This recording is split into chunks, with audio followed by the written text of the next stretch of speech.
क्या तुम अगर भारत से सच्ची मोहब्बत करते हो तो क्या तुम सिर्फ मस्जिद और मंदिर के झगड़े में उलझ कर रहोगे या फिर अपनी नौकरी की लड़ाई लड़ोगे? तो क्या हालचाल दोस्तों, मेरा नाम है वसीम। आज जो हमारी वीडियो का टॉपिक होने वाला है यह है ओवैसी के ऊपर।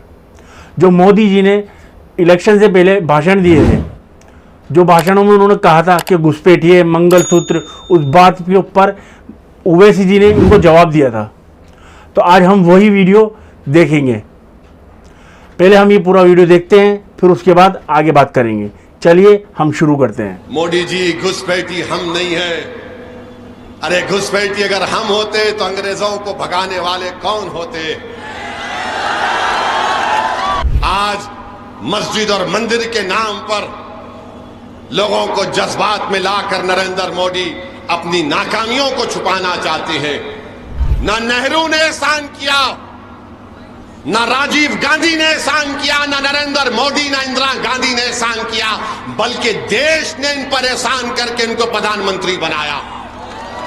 और क्या कहते हैं कि मेरा कोई वारिस नहीं है, 130 करोड़ जनता मेरी वारिस है। नहीं नरेंद्र मोदी, देश बड़ा है, तुम देश से बड़े कभी नहीं हो सकते इंशाअल्लाह। हाँ, ये बात सही, देश से बड़ा कोई और नहीं। उत्तर प्रदेश में मुस्लिम अल्पसंख्यक समाज के नेताओं को बनाने की जिम्मेदारी आपकी है। कौन है समाजवादी पार्टी में मुस्लिम अल्पसंख्यक समाज का नेता? बताओ, कोई नाम तुम्हारे जबान पर आता है? हाँ, ये थोड़े बहुत होंगे, कुछ भी होंगे, मगर कहां नेता तुम्हारा? कोई नहीं है। कहां है सब? या तो जेल में है या फिर कब्रिस्तान में सो रहे हैं। बताओ कहां है, बताओ आप। मेरे भाई, थाली मत मारो, मैं आपको भी कह रहा हूं, यह हमारी भी जिम्मेदारी है। तुम क्यों नहीं नेता बनते? क्या तुम में कमी है? क्या आप काबिल नहीं है? क्या बहादुर नहीं है? यकीनन सब चीजों से अल्लाह ने आपको नवाजा है। आपको सिर्फ आगे बढ़कर नेता बनना है। इसीलिए इनको नफरत है ओवैसी से और पल्लवी पटेल से कि ये कौन लोग हैं कि जो बरसों से जिन्होंने अपना एक शाही तख्त बनाकर रखा उसको हम हिला रहे हैं। इनको ये बात पसंद नहीं आती कि आज पल्लवी पटेल पिछड़ा, दलित और मुसलमान की बात कर रही है। मेरे अजीज दोस्तों और बुजुर्गों, मेरी आपसे यह भी अपील है कि बीजेपी 10 साल से नरेंद्र मोदी इस देश के वजीर आजम और प्रधानमंत्री हैं।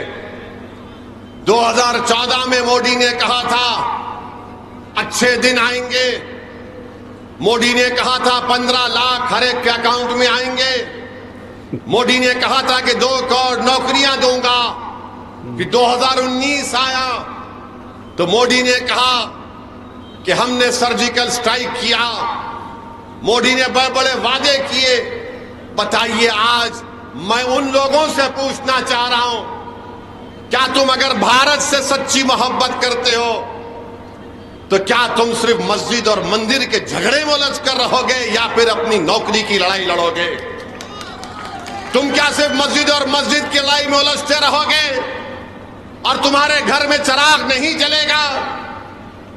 तुम्हारी दुकानें बंद, तुम्हारी कंपनियां बंद, तुम्हारी फैक्ट्री बंद। मोदी बात करते हैं कि ताला लग जाएगा।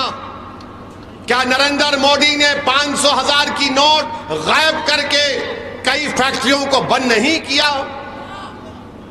कोविड का जमाना आया, क्या एक देश का प्रधानमंत्री चंद घंटे की मोहलत भी नहीं दिया और 130 करोड़ जनता से कहा कि भाइयों बहनों, भारत बंद, मैं ताला लगा रहा हूं? ताला मोदी ने लगा दिया।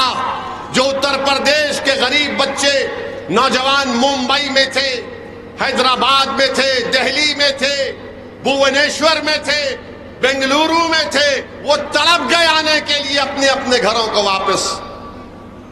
नरेंद्र मोदी भूल गए कि उनके इस 2 फैसलों ने लोगों की जिंदगियों पर ताले लगा दिया। आज मोदी बात करते हैं कि ताला लग जाएगा।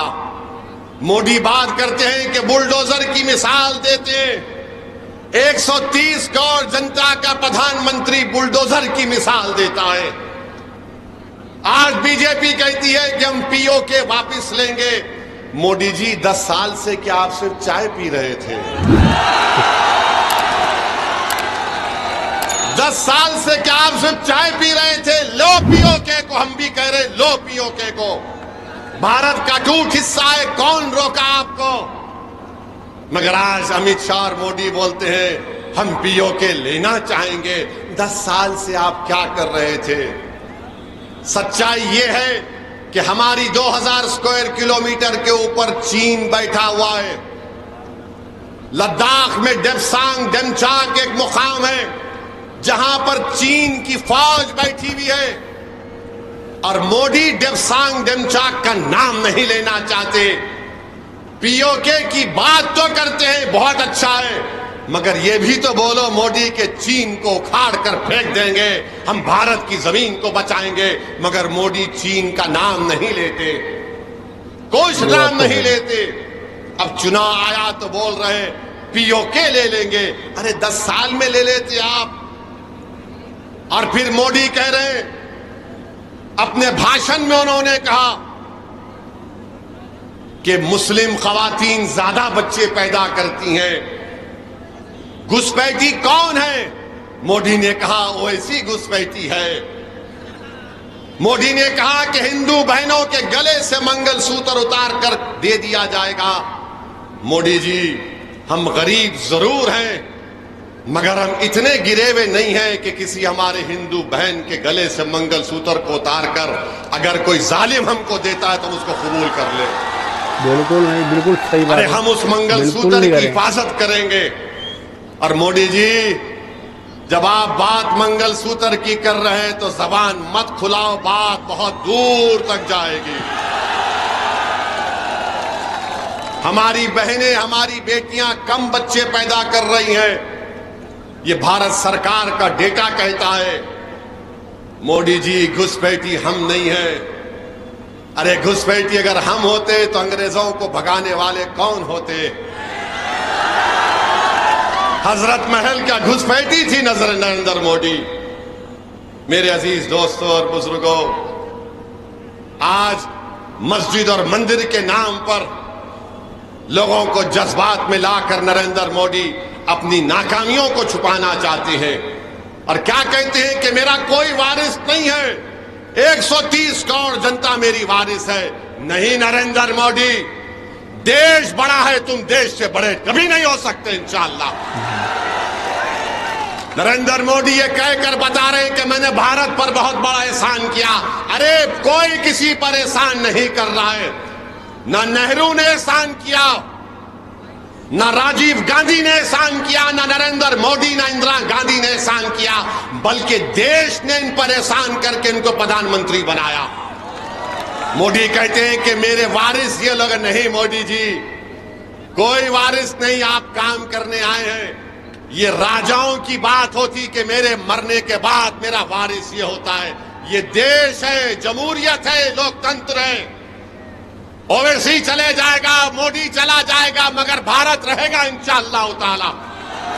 इंशाअल्लाह। ये सोच इस देश के प्रधानमंत्री की है कि मेरे वारिस ये लोग हैं। कहां के वारिस? अगर वारिस होते तो आप कोविड में ऑक्सीजन लेकर आते। अगर आप इनको अपना वारिस समझते तो आप इनकी जानों को बचाते। मेरे अजीज दोस्तों और बुजुर्गों, आज भारत के प्रधानमंत्री के बहुत सी बातें हैं, अगर बोलना शुरू करूं तो बहुत देर हो जाएगी, मगर सिर्फ आपसे इतना अपील कर रहा हूं कि ये पार्लियामेंट का चुनाव है, आपको जरा ऊपर उठकर वोट देना है। आपने सबको आजमा लिया, आज हम आपसे अपील करने आए हैं कि पीडीएम को आप अपने दुआओं से, अपने आशीर्वाद से नवाजिए, और इंशाअल्लाह ताला हम आपकी उम्मीदों पर उतरने की पूरी कोशिश करेंगे। आप हमारा साथ दीजिए। भारत में अगर बीजेपी के बढ़ते हुए कदमों को कोई रोक सकती है तो पीडीएम रोक सकती है। और फिर उत्तर प्रदेश के मुख्यमंत्री हैं, वो कह रहे हैं कि फुला बादशाह की आत्मा आ गई। मुख्यमंत्री आपके आत्माओं के एक्सपर्ट हैं। फिर अगर आप एक्सपर्ट हैं तो बताओ, उत्तर प्रदेश के युवा जो गवर्नमेंट की नौकरी का इम्तिहान लिख रहे थे, वो पेपर क्या गोडसे की आत्मा ने लीक किया था?